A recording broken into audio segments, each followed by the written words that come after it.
Hello. See, some people are online now.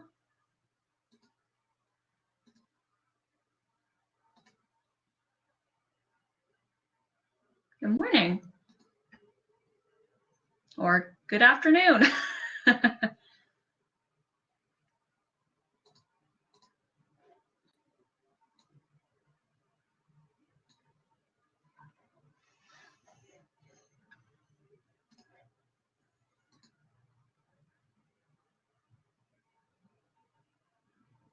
And how's everyone doing this morning or afternoon, depending on where you are, I guess.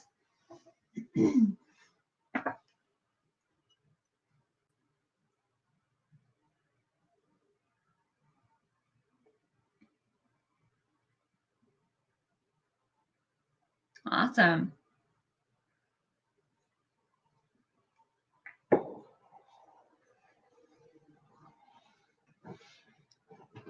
Okay. So looking here, we have pretty much everybody that had registered. So, and since it is 11 here, we'll get started. Oh, it looks like we did have everybody. Now we do again. Okay. All right, so we are going to get started here.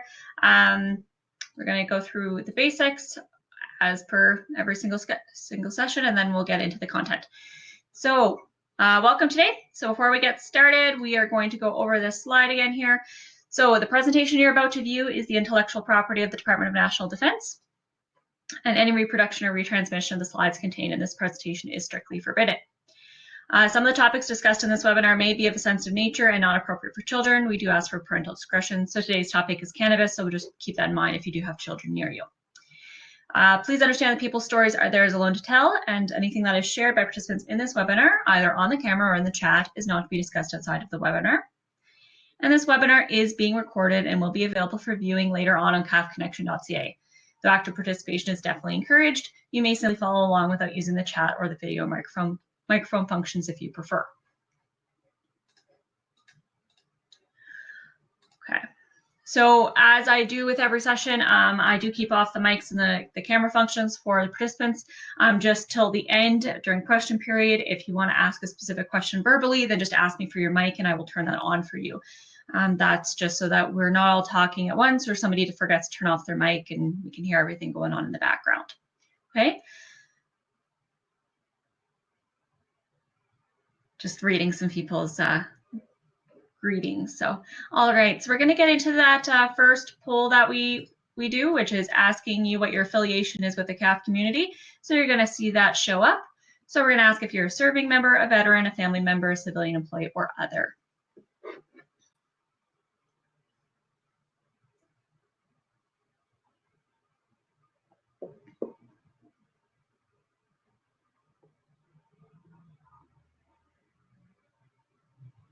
Okay, so I think pretty much everyone has answered there. I think we've lost somebody, so. All righty, thank you for answering that. So we are tied today for serving members and civilian employees, and we also have a veteran on the line, which is fantastic. We, of course, may have more than one veteran as they may fall under that civilian employee realm today. All right, so today we are going to be talking about cannabis. So this is the third session in the Addictions Awareness series. We're going to be talking about what cannabis is and its effects on your health, as well as if you choose to use cannabis, what are the lower risk guidelines for those.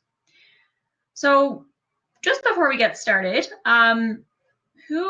is anybody here kind of familiar with cannabis as a topic? Whether you've tried it or not, or you currently use it or not, just are you kind of familiar with the topic itself?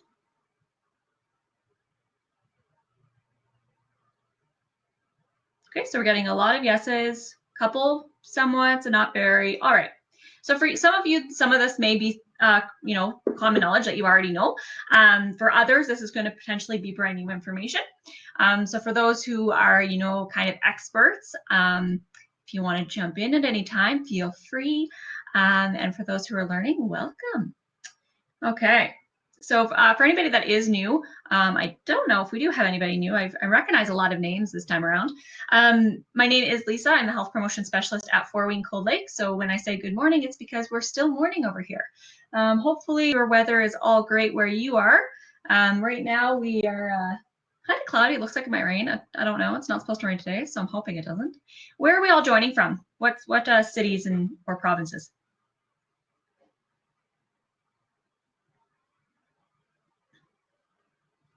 Cold Lake, Alberta, Petawawa, Halifax, and it's raining.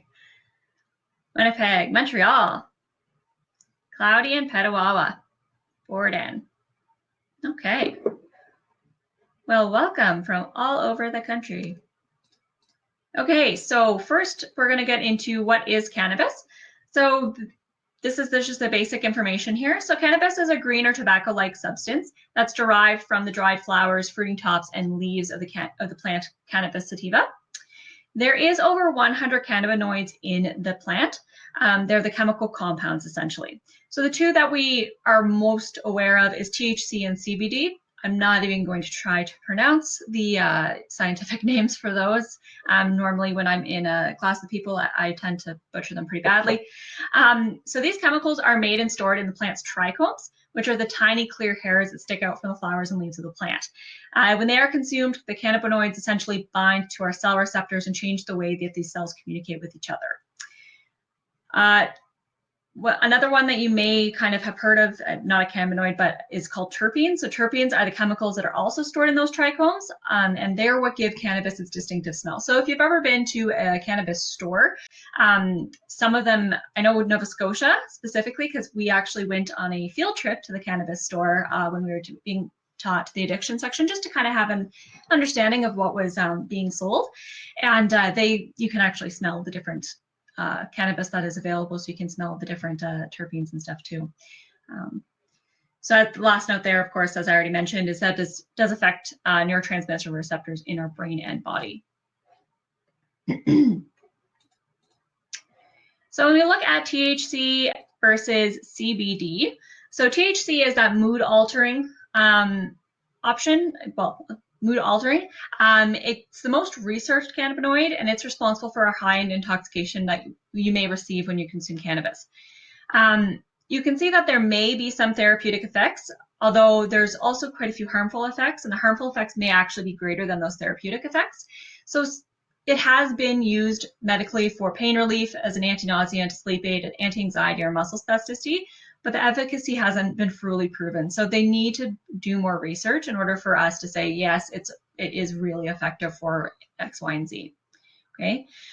Important thing to note about THC is that the potency, which is the concentration or strength of that THC, is often shown as a percentage, and that potency has really increased in the last few decades. So the average was about 3% potency in the 1980s, and now it's around 15% average today. So it's increased quite a bit.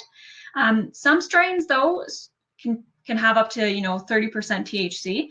And if you have been to a cannabis store, they have so many strains available, or if you've purchased online. Has anybody been into a cannabis store before and kind of seen what is available? I've been to the one in Nova Scotia as well as the ones here in Cold Lake, because I think it's really important for me to understand what's available in the community that I educate in. Okay, so quite a few yeses, a no as well. Yeah, so definitely I think that some are a bit better set up than others. The Nova Scotia store, I found that we actually went in and we said, we're not here to purchase, we just want to learn. And the person really went through all the different options they have available and really educated us in that sense. So that was kind of interesting. Yes, and walked right back out. Couldn't stand the smell. Yeah, so that is one thing I noticed. It was my first time kind of experiencing cannabis when I went to that Nova Scotia store, and it was strong. So and it's not like they're just all out there. They're in the little tins, but it was quite strong. So. All right. CBD doesn't produce a higher intoxication. However, it is, still a psychoactive substance. So it still causes changes to us, but it's not a higher intoxication. It's more relaxing, calming. There is some evidence that CBD may block or lower some of the effects of THC on the mind. So that could occur when the amount of CBD is either the same as the amount of THC, or the amount of CBD is higher than the amount of THC in the cannabis product. It is also being currently studied for its therapeutic uses. So it has been used as anti-seizure, anti-inflammatory, antipsychotic treatment. But yet again, we need more research on that. For anybody who's heard of hemp before, hemp is cannabis that contains very low amounts of THC in its flowers and leaves. So it's less than 0.3% of THC would be classified as hemp. So if you're kind of wondering what the difference is with that. Okay. So different forms of cannabis that is available. So this is the information that's taken from Health Canada. So you can see that there's different forms. The chemically concentrated extracts right at the top. So examples would be your hash oil, your shatter, your butter, your wax. These are highly concentrated extracts dissolved in a petroleum-based solvent. So for example, butane. Shatter, butter, and wax are going to be your most concentrated products in that area. And the THC potency can be up to 90%. So very high potency in those products.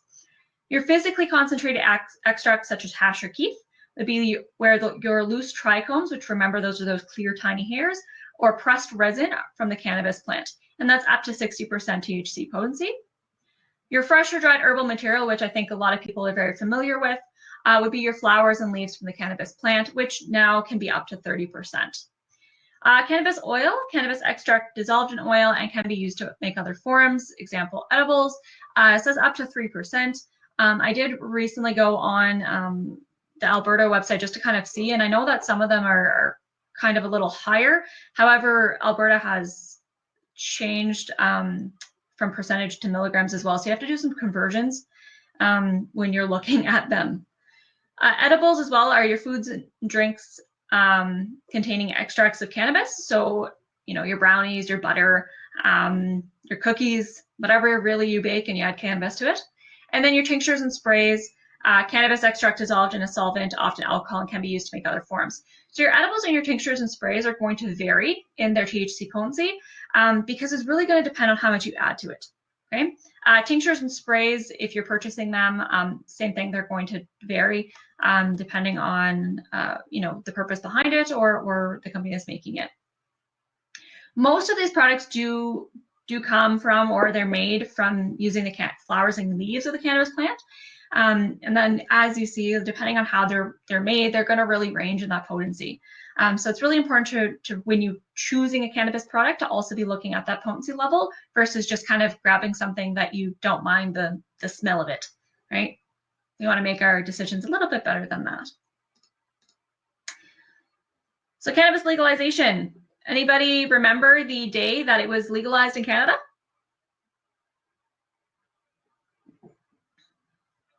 October 10th? October 17th, 2018. Audrey got it. Yeah. It was released on October 17th, 2018, which made cannabis legal in Canada. So essentially that made illegal to have. And then of course that was followed by the production and sale of edible cannabis, cannabis extracts, and cannabis topicals, which became legal on October 17, 2019. And then of course you couldn't purchase most of those products until December. So with it being legal, you were allowed to possess up to 30 grams of legal cannabis, dried or equivalent in a non-dried form in public. So 1 gram of dried cannabis is equal to about 5 grams of fresh cannabis, or 15 grams of edible product, 70 grams of liquid product, or 0.25 grams of concentrates, or 1 cannabis plant seed. So that's a lot of information to remember right now, but if you look up, you know, the cannabis equivalencies with Health Canada or with the Canadian law, the Cannabis Act, you can actually find their equivalencies there. So if you're kind of wondering if what you're allowed to have in public, and you normally don't use dry cannabis, let's say you have an oil normally, or you're bringing edibles around, then check the Cannabis Act specifically before you actually leave your home with a product, okay? So for example, with that being said, an adult can legally possess up to 150 grams of fresh cannabis because the 1 gram of dried is equal to 5 grams of fresh, okay? You can also share up to 30 grams of legal cannabis with other adults. You can buy dried or fresh cannabis, cannabis oil, edible cannabis, cannabis extracts, and cannabis topicals from a provincially licensed retailer. If you don't have a provincially licensed retailer available, you can also purchase from a federal online website as well, but making sure that, of course, it's federally regulated. You can also grow from licensed seed or seedlings up to 4 cannabis plants per residence for personal use. I know here in Alberta, I know definitely in Cold Lake, you can't have them in your window.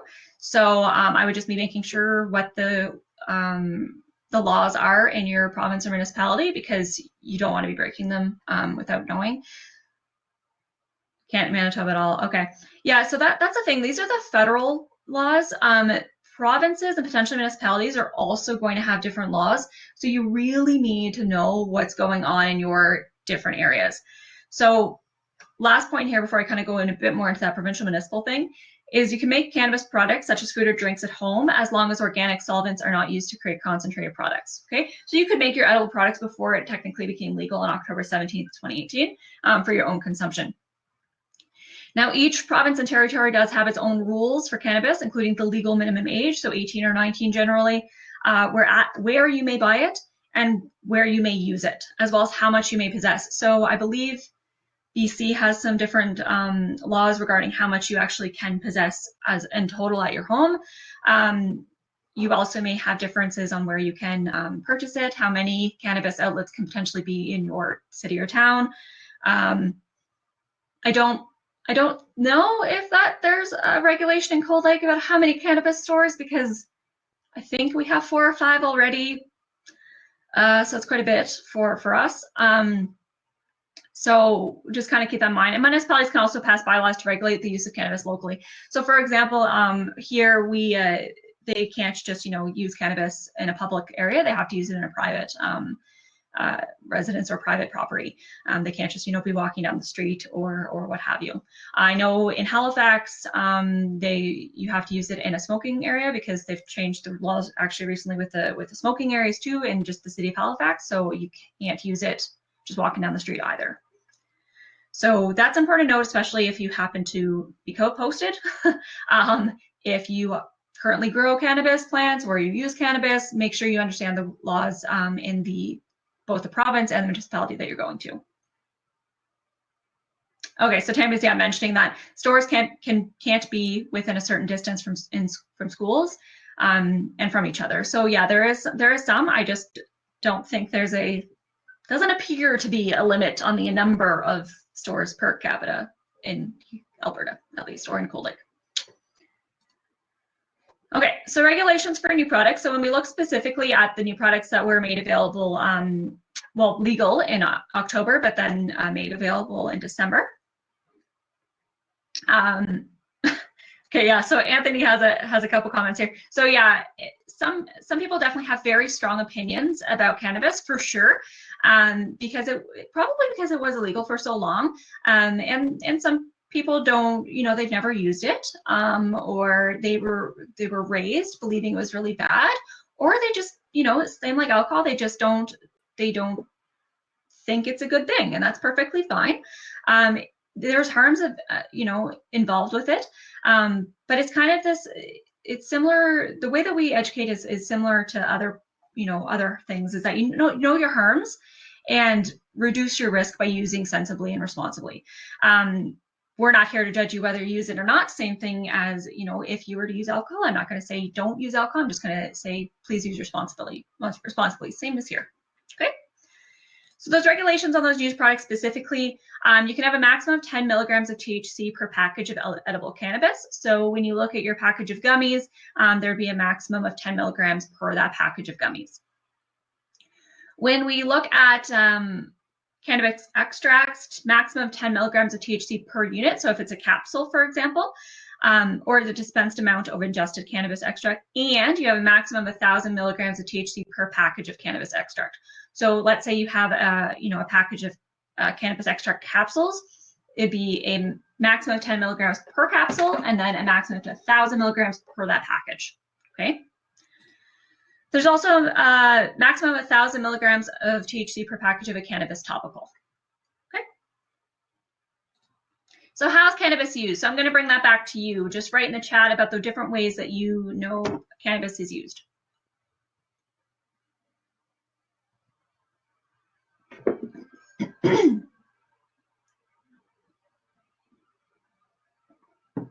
Edible, yep. Smoking, smoked capsules, oil, edible, vaping,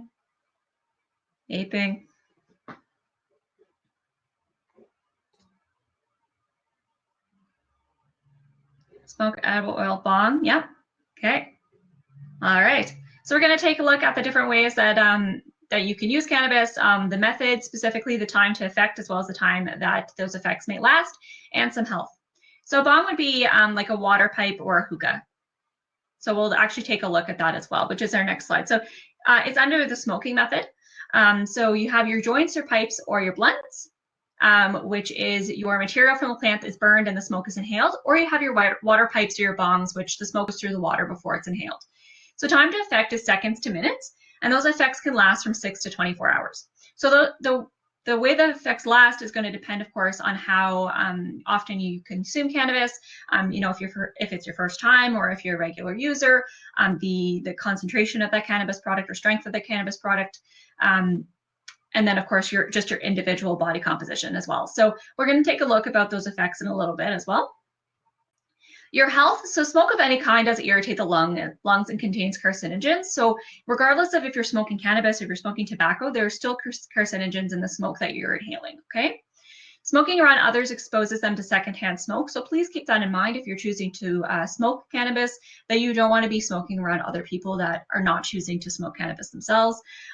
If you are, ask them if they are okay staying near you while you're smoking. If not, just either remove yourself or just let them know that you're planning on doing that. So if they are able to go somewhere else, then they could, right? That being said, that really should only come up on personal property because, you know, if a non-smoker is in a smoking area, then, you know, they really shouldn't be if they're concerned about getting secondhand smoke, okay? Vaping. So vaping is so similar as like e-cigarettes, vape pens, vaporizers. So essentially the cannabinoid extract is heated and the vapor is inhaled. So whether that's a THC or a CBD extract, time to effect, same as smoking, so seconds to minutes, and those effects also can last from 6 to 24 hours. Safety is really unknown with vaping, so you've probably seen a lot of the articles that were coming out in the last year where there was a lot of illness around vaping. And those were both nicotine vapes as well as cannabis vapes. And they're really looking at doing more research on that because it's such a new product that they're not sure about exactly what those ramifications are for vaping. It can really have high levels of THC and other chemicals, which can be dangerous. So vaping liquid can have a lot of different chemicals in there that aren't necessarily need to be heated up, right? So oftentimes they'll say, well, it's fine because it's a food grade product, which, yeah, it's a food grade product for ingesting as a food, not to be heated up and inhaled, okay? Vaping products that do contain cannabis are regulated under the Cannabis Act.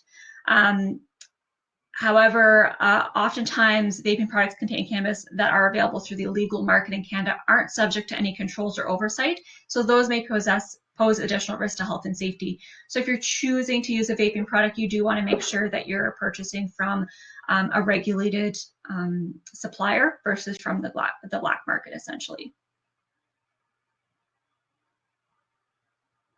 Audrey, that's a really good point. So vaping and vaporizing are completely different. Vaping is using extract, vaporizing is superheating the leaf or bud. So that's a really good point. These are the slides we kind of have from Health Canada, but that's a really good point. We can definitely add that portion or request for that to be added.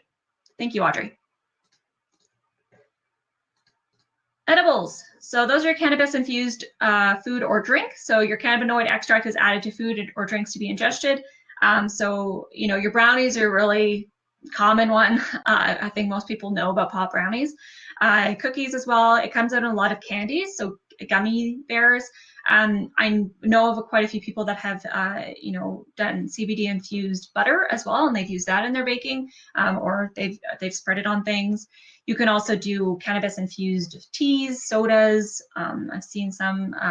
I don't know if they've come on the market yet, but I've seen some ads for them before. I don't know if they're here or the States.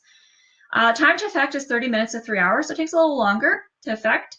And those effects can last from about 8 to 24 hours.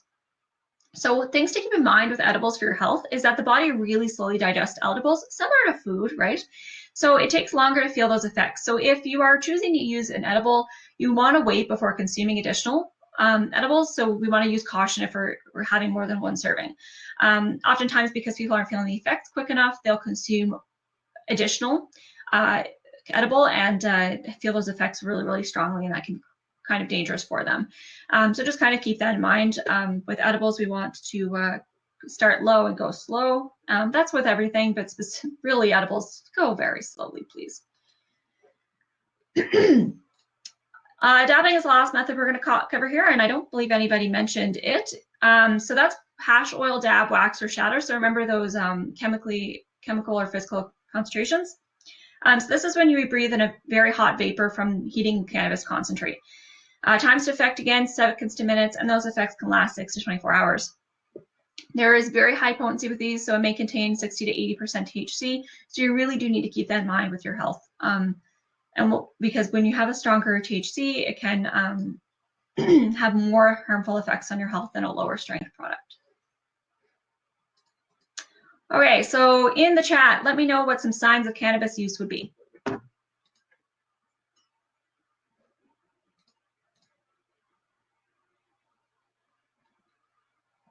Slurred speech, glassy eyes, red eyes, slow reaction time,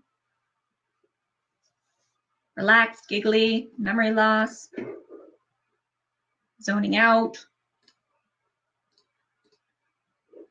Yeah, so quite a few different potential signs. So I'm going to show you this list of signs.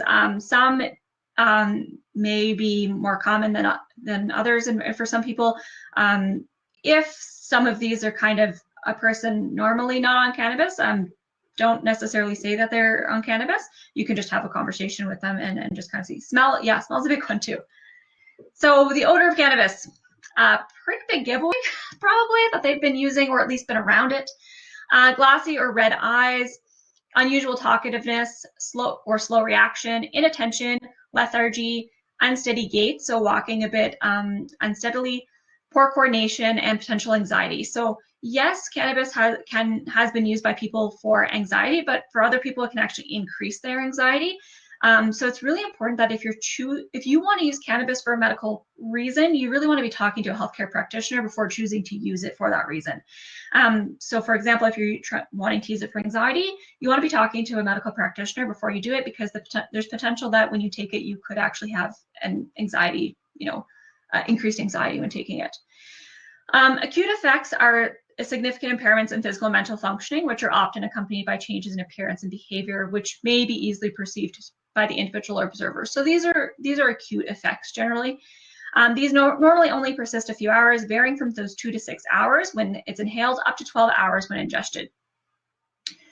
So remember when I said those effects can last. So acute effects are those types of effects, and then you have residual effects, which are very subtle impairments in physical and mental functioning, such as your inattention or impaired judgment, which may not be perceived by yourself or by those around you. And those can last for up to 24 hours. So when you looked at the effects of lasting, 6 to 24 hours, that's why it gives that range, because it's both acute and residual.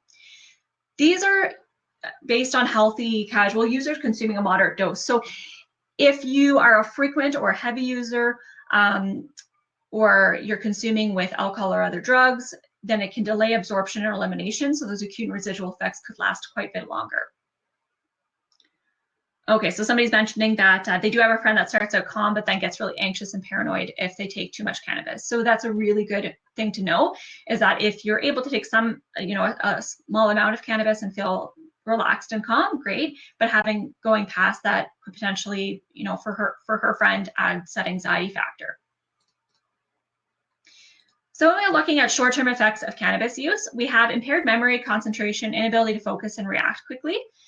So every time cannabis is used, it can slow reaction times, lowering one's ability to pay attention and affecting the coordination, learning, and decision-making. We also have anxiety, panic, or psychosis. So using cannabis can trigger a psychotic episode. So that essentially means you don't know what's real. You could experience paranoia, have disorganized thoughts, or in some cases, you could have hallucinations. Cannabis can also reduce one's ability to perform well on the job or in school, if you're in school. And it can impair one's ability to drive safely or operate equipment, resulting in a car accident, a serious injury, or death. So it's really important that if you're using cannabis, that you remember that you have both acute and residual effects, so that you're not driving a vehicle or operating any machinery or tools during that time. So cannabis poisoning. So there's a reason I have the picture of the gummy bears here, is because accidental poisoning, cannabis poisoning can happen by accidental consumption, which specifically could happen for children and pets. So gummy bears look like gummy bears, regardless of the cannabis or not. A child is not going to be able to know the difference, so there's a huge risk there for them to accidentally consume a cannabis-infused gummy bear or candy or chocolate or cookie or brownie. So it's really important that we need to label those properly. And we'll talk about proper labeling shortly. Pets as well, food is food to them. So just make sure that you don't have anything laying around that they could get to, because it can definitely be toxic to pets, especially THC is not safe for pets. Okay. As well, consuming too much cannabis can also lead to cannabis poisoning. And then the symptoms of cannabis poisoning include these. So chest pain, rapid heartbeat, nausea, vomiting, psychotic episode, respiratory depression, severe anxiety, or panic attacks. So these could all be signs that you've consumed too much cannabis and potentially are having cannabis poisoning. Kind of in the same thought process as alcohol poisoning, consuming too much can lead to a poisoning of your system, essentially.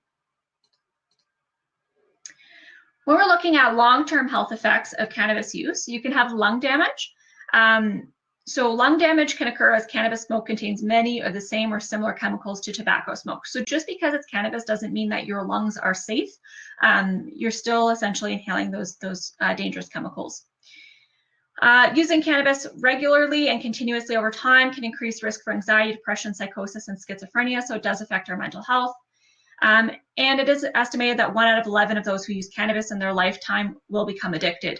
That rate does increase up to 16% for those who start using cannabis during adolescence, and up to 1 out of 2 people who use cannabis daily. So if somebody is choosing to use cannabis, we definitely want to wait later in life. Definitely adolescents up to at least 18, but even up to 25, because our brain isn't actually fully done developing until the ages of 25. And that goes with alcohol as well. They really recommend that you try to delay using substances until your brain is fully developed. So when we look at health effects according to sex, more research definitely needs to be done in these areas to kind of explain why there are sex-dependent differences. But it appears that males have a greater prevalence of problematic cannabis use, and females are actually more sensitive to the effects of THC, and so they need less THC to achieve that intoxication. They are more likely to experience adverse effects related to acute cannabis consumption, and they're more likely to progress more quickly to dependence. Okay, so males are more likely to have a greater prevalence, but females are more likely to progress quicker. Okay. So health effects, pregnancy, and breastfeeding. So it's really important that just like tobacco and alcohol, we have to remember that a pregnant woman's or new mother's cannabis use can affect her fetus or newborn child. Okay, so those substances in cannabis are transferred. They're carried through the mother's blood to her fetus during pregnancy and through the breast milk following birth. So you do need to keep that in mind if you are pregnant or wanting to become pregnant, or if you are currently breastfeeding. It can lead to lower birth weight of the baby. It can have long-term developmental effects in children and adolescents, such as decreased memory function, the inability to pay attention, and reasoning and problem-solving skills, as well as hyperactive behavior, and then the increased risk for future substance use, sorry about that, for future substance use among the children. Okay. So a couple things that are really important to note if you're choosing to use cannabis. Everyone's response to cannabis is different. Okay, so just because your friend or your family member has a great time and is super relaxed and chill, and the only thing that happens is they get the munchies, doesn't mean that will be your experience. So just keep that in mind, that you want to kind of start low and go slow, and then see how you're responding to it versus being like, they had a great time, so therefore I will. Okay, so just looking over here, a quick question here. Any studies for breast milk for time to be okay after? So obviously none is best, but that goes for boost too, and it's okay to drink a glass of wine if you wait 4 to 5 hours to breastfeed after. Time frame for after for cannabis. You know, I'm not 100% sure on that. I haven't seen that specifically. I know they have been doing some research. Right at the end here, I'll actually go over quickly to CCSA and see if I can grab something on see if they have something and share that link with you, and you can read up on it if they do have any research. Okay, not a problem. Okay, moving on. So effects can vary from one time to the next. So just because you had a great experience one time doesn't mean that it's going to potentially be the same the next time. Also, because you may be choosing to use a different product, right? There's so many different strains available now that you have to kind of keep that in mind, that not one product is the same as all the other ones. It can take longer to feel the effects after consuming edibles compared to smoking or vaping, and the effects can last longer. So if edibles is your method of consumption of choice, just keep that in mind as well. The higher the THC content, the more likely one will experience adverse effects, and the greater the level of impairment as well. And then avoid cannabis with nicotine, alcohol, other drugs, or health products. So if we use cannabis with tobacco, we're increasing our risk for dependence of both of those substances than if we were smoking alone or using cannabis alone. Okay. Using cannabis with alcohol can also increase your risk for overintoxication and impair your ability to drive safely even further. And then using cannabis with other drugs. So for example, MDMA, cocaine, opioids, heroin, those types of drugs can lead to interactions that can be dangerous to your health. It's also important to realize that cannabis can also interact with your medications and affect your health. So sleeping pills, heart medications, and blood thinners, anti-anxiety medications, anti-seizure, pain meds, antibiotics, cough and cold medications, all of those things plus more can interact with your cannabis use. Okay, so if you're choosing to use cannabis but you're taking a medication, or whether that be a prescription or over the counter, or you're taking a supplement, you need to ask your healthcare practitioner or read the labels that come with it to see if there's any counterindications with that if you're wanting to use cannabis. Awesome. Thank you, Tammy, for putting that on there. Okay. So let's look at how to safely store cannabis, because we want to make sure that if we are choosing to use cannabis and bringing it in the house, we're the only ones that are accessing it, or the adults are the only ones accessing it. So we want to make sure that all cannabis products are labeled. So legal cannabis products will have a label that comes with them. You want to make sure that label is always clearly visible. So if you're putting your product into a different container, we want to make sure that that label is being transferred to that other container. If you are making your own edible cannabis products, be sure to properly label them as a cannabis product.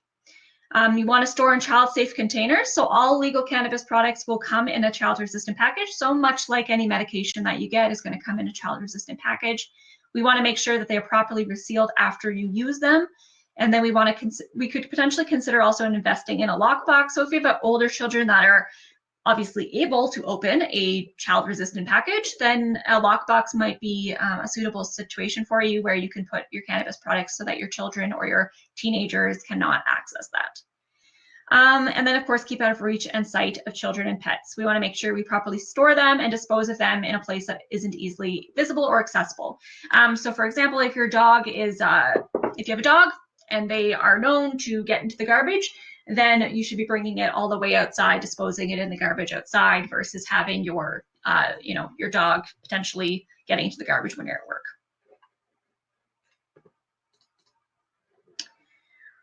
Okay, so let's look at the ways to reduce your risk to your health when using cannabis. So if you look at so CCSA and CCSA and CAHM, I believe, put out the lower risk cannabis use guidelines, and I'm actually going to add those as a handout here once we're done this slide. So they do have 10 ways to reduce your risk to your health when using cannabis. So let's go through them here. So the only way to completely avoid risks is by choosing not to use cannabis. So it's very similar to other substances. The only way to say I will not have harm to me from cannabis is I'm not choosing to consume it, or I'm not going to be near other people that are smoking it. Every form of cannabis poses risks to your health. So even though there are ones that have less harmful effects, it's still harm regardless, okay? If you choose to use cannabis later in life, so we did mention this as well before, so the earlier in life you begin using, the higher risk of serious health problems, and of course your higher risk of addiction. So teenagers, specifically those younger than the age of 16, should delay using cannabis for as long as possible. We want to choose low-strength cannabis products, such as those with a lower THC content or a higher ratio of CBD to THC. We want to start low and go slow. If we are consuming edible products, we want to look for products that contain 2.5 milligrams of THC or less. Those higher strength cannabis products are worse for your health. So if you're choosing to consume a higher strength cannabis product, we need to know that, or you need to be aware of that. If you use products with high THC content, you are more likely to develop severe problems. So for example, dependence or a mental health issue. And remember that the reason we're saying a higher CBD to THC ratio is because CBD has been shown to be able to counteract some of THC's psychoactive effects, although that research is still ongoing. We also do not want to use synthetic cannabis products. Compared with natural cannabis products, synthetic products are more stronger and they are more dangerous. They are also not legal. I have had people mention that they've seen, K2 or Spice in stores. They're not actually supposed to be sold in stores. They're just kind of trying different loopholes to get them sold. They're not legal. Using them can lead to severe health problems. So for example, seizures, irregular heartbeat, hallucinations, or death. So if you are going to use a cannabis product, do not use a synthetic one. We want to choose a safer non-smoking method of consumption. So smoking cannabis is the most harmful way to use cannabis because it does directly affect your lungs. Keep in mind, though, that the alternatives are not risk-free. So for example, vaping is not risk-free. We still need research to see exactly what those long-term health effects are. But it has been shown that there are some short-term already when we look at all of the reports of people being hospitalized with them. Avoid inhaling deeply or holding your breath if you are choosing to smoke cannabis, because those practices do increase the amount of toxins absorbed by your lungs and the rest of your body. And those specifically can increase your risk of lung problems. Limit your use as much as possible. So if you are choosing to use cannabis, remember that the more frequently you use, the more likely you are to develop health problems. So limit use to occasional at most. So for example, you can use it once a week or choose to only use it on weekends. So similar, when we look at Canada's low risk drinking guidelines, we want to reduce the use to kind of reduce our risk. Don't drive or operate other machinery after using cannabis or while you are still affected. So it does impair your ability to drive a car or operate other machinery. Those effects, remember, they can last about 6 hours, but they could be longer depending on you and the product you have used. Using cannabis and alcohol together does further increase your impairment. So that goes for driving a vehicle, operating any machinery, heavy or not. I believe last week, even with alcohol, I mentioned, don't use your lawnmower or your carpentry tools. Like, just don't use anything that could potentially hurt yourself, okay? Same with, if you are really feeling the effects of cannabis, maybe it's not a good idea to cook supper or barbecue, okay? So just really try to reduce your harm by making sure that you're not doing things that could hurt you. People with a personal or family history of psychosis or substance use problems and pregnant women should not use cannabis. So those are when, 0 is the key. It does increase your risk. For those who have a family history of psychosis or substance use problems, you're already at a higher risk genetically. So if you're using cannabis, it's just increasing that risk even more. And then, of course, avoid combining any of the risky behaviors described above. So if you are doing any, more of those risky behaviors together, then you are just increasing the harm to yourself, okay? All right. So that is the last slide for cannabis section. So this is just the information again about the Addictions Awareness Series. I'm going to actually add the handouts before we, go into the question period. So I've put together a few handouts for you. So there is the Cannabis Lower Risk Guidelines that I'm going to share there for you. There is also Cannabis and COVID-19 that CCSA put together. So it's how to reduce the risk to yourself when using cannabis during the COVID-19 pandemic. There is also one about edible cannabis specifically. So if you like to use edible cannabis, it explains kind of the measurements of THC and everything. And then the last one is the safe storage of cannabis. So if you have children or pets in your home, then that kind of gives you information about how to safely store if you want something to keep with you, okay? All right, so addictions awareness series. The next ones will be on May 14th, will be gambling, which is know when to fold them. So we're going to be looking at gambling, what it is, how it can potentially become a misuse, as well as responsible gambling tips. Before we go into questions, I am just going to actually do a couple poll questions. I just need to ask, you know, how you found the session. So essentially, you want to see how, if you feel you can apply what you learned today in your daily living. So I'm going to share that here right now. So you can either strongly disagree, neither agree or nor disagree, agree or strongly agree.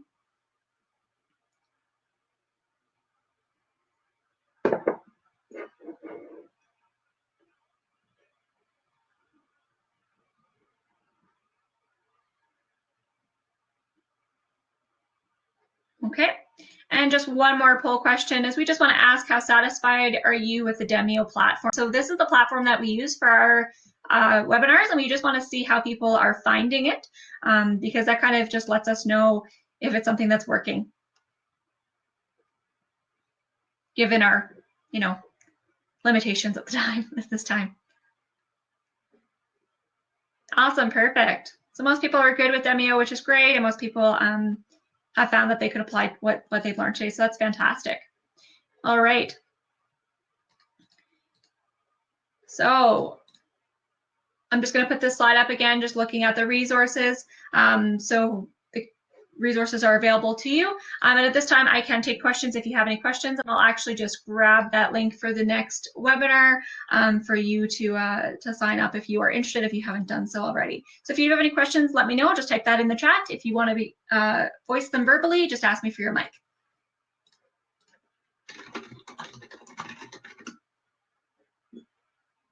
And if you don't have a question, just say, no, I'm good, thanks.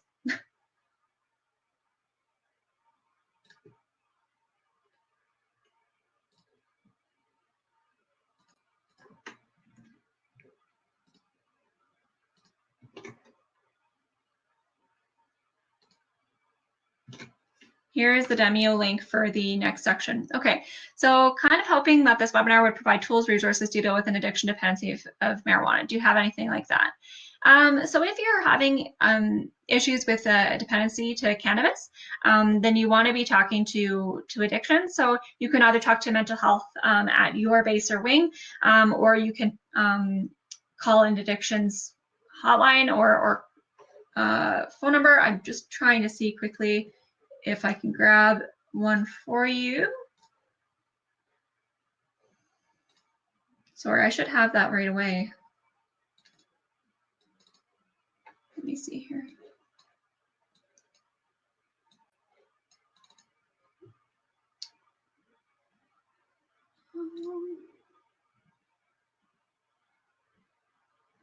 Okay, so it depends on, top number can help too. Oh yes, so the Canadian Forces Member Assistance Program, I would call them. The number I have right away is for Alberta Addictions Helpline. So if you're in Alberta, then I have one for there. Otherwise, I would recommend calling CivMap, as well as you could call your mental health services specifically at your base or wing. Yeah, right now we're really not going into a lot about the dependency, because there's a lot more research that needs to be done, and we're not addiction specialists, like we're not counselors, right?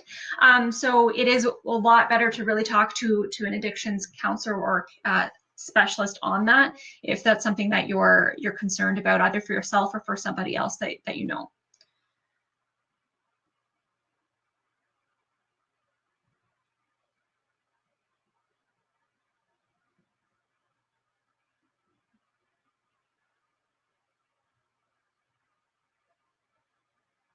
Okay, perfect. So most people don't really have questions. Thank you for sharing stuff. If you are, no, sorry. Receiving confirmation of attendance to these webinars. Okay, so are you meaning like a certificate of participation, Gappy?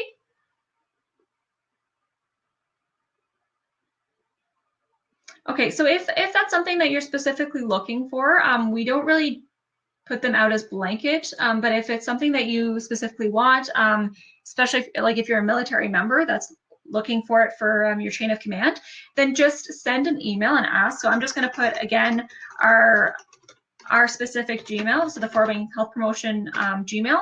Send me an email if you're looking for one specifically, and I can see what I can do. I just have to talk to HQ about that.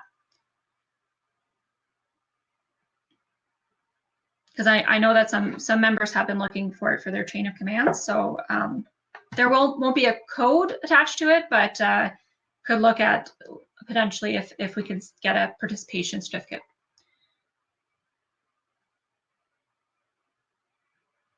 Okay. Yep. So if anybody has any questions about whether they can get a specific certificate, just ask the facilitator for whatever session, and then they can specifically talk one-on-one with that individual. All right. If there are no other questions, then we can finish up here. Okay, perfect. So next week will be all about gambling. We'll be talking about tips for responsible use, and there will be some information as well for signs and symptoms of if you may have a gambling problem as well. So that will be next Thursday, same time. Until then, enjoy the rest of your week. Enjoy your weekend. I hope it's a lovely weekend and you're able to get outside a little bit. And thank you for coming today.